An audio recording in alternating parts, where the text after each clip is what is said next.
Good morning. This is Don V with Truth Be Told, and we have some great news.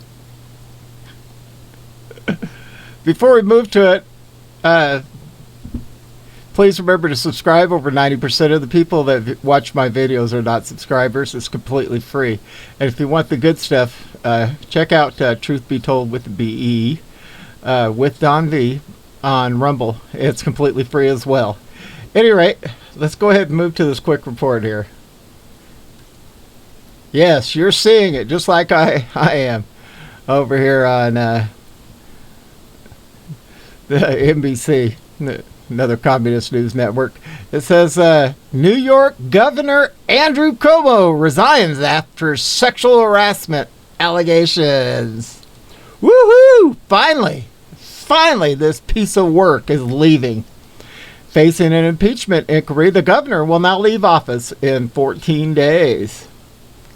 After New York Governor Andrew Cuomo announced Tuesday he will resign after a withering report from the state's attorney general documented multiple accusations of sexual harassment against women.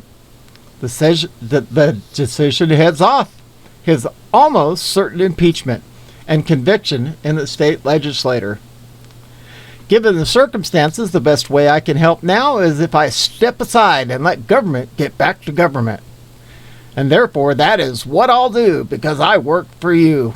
And doing the right thing is doing the right thing for you, Cuomo said in a televised address at which he took no questions.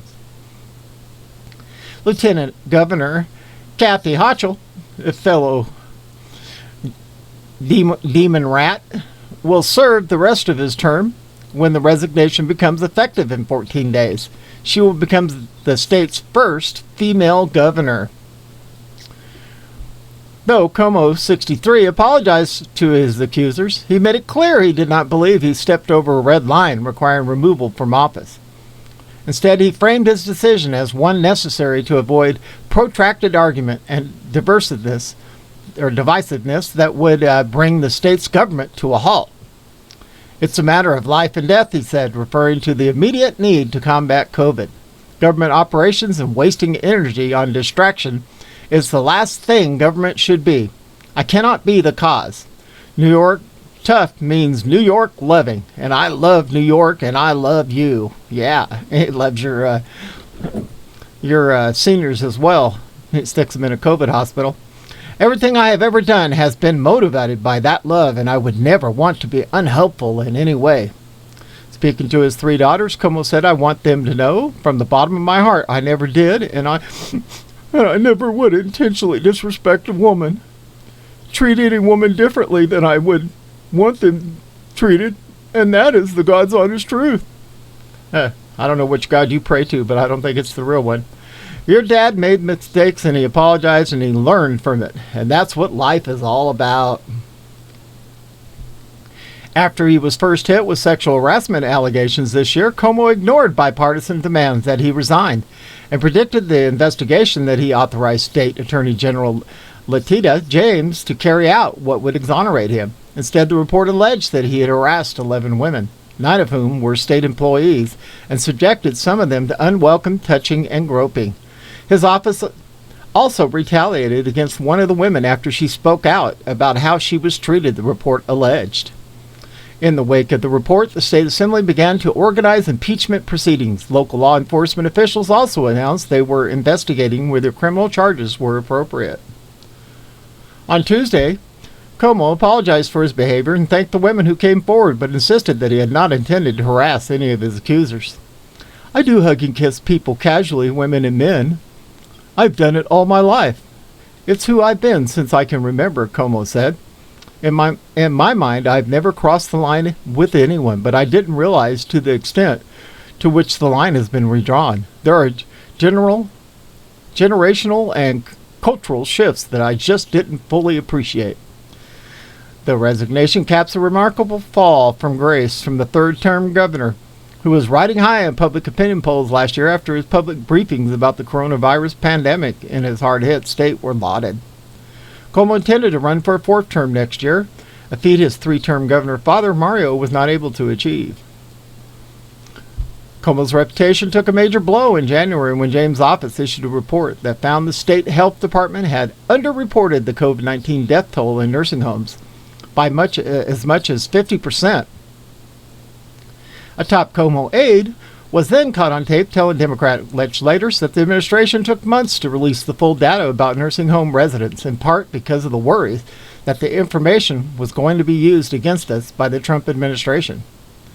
The U.S. Attorney in Brooklyn and FBI began a preliminary investigation into how the Cuomo administration handled the data. Cuomo was then accused in mid-February of having threatened to destroy a Democratic lawmaker who alleged that the administration covered up the nursing home numbers. Cuomo denied there had ever been any cover-up. Sure, just like every other Democrat. Lies. That was followed by a string of sexual harassment allegations, including by some former aides. The first to speak out was Lindsey Boylan, who wrote an essay on the website Medium that described being subjected to pervasive harassment in her years of working for the governor. Boylan said Cuomo made numerous inappropriate comments to her in front of other people, including once asking her to play strip poker, and said if he kissed her on the lips when they were alone. Cuomo's office called Boylan's claims quite simply false, but they led to numerous other women stepping forward to say they'd been mistreated and to a flood of Democratic lawmakers calling for his resignation, including the vast majority of New York's congressional delegation. Fighting for his political survival, Cuomo authorized James to investigate the harassment claims and predicted the probe would exonerate him, but it wound up substantiating all the claims against him in a blistering 165-page report. In one case, he allegedly groped an executive assistant under her shirt. In another, he fondled a state trooper, the report alleged. The governor sexually harassed a number of current and former New York State employees by, among other things, engaging in unwelcome, unconsensual touching, as well as making numerous offensive comments of a suggestive and sexual nature that created a hostile work environment for women, the report alleged. Cuomo addressed the accusations from the female trooper who accused him of touching her inappropriately while they were in an elevator. I didn't do it consciously with the female trooper, Cuomo said. I did not mean any sexual connotation. Did not mean any intimacy by it. It was embarrassing to her and it was disrespectful. Hell yeah, it was disrespectful. Finally, we're getting rid of this dirtbag. Oh, my word, guys. Well, hope you enjoyed this report as much as I did. I'm sorry I had to report it off from one of the Communist News Network stations, news reports, but it's a valid one. Let's say YouTube say this is disinformation. If you want some hardball stories, check out my Rumble account. It's completely free and doesn't cost a thing to sign up. Appreciate it. This is Don V with Truth Be Told, and we are out of here.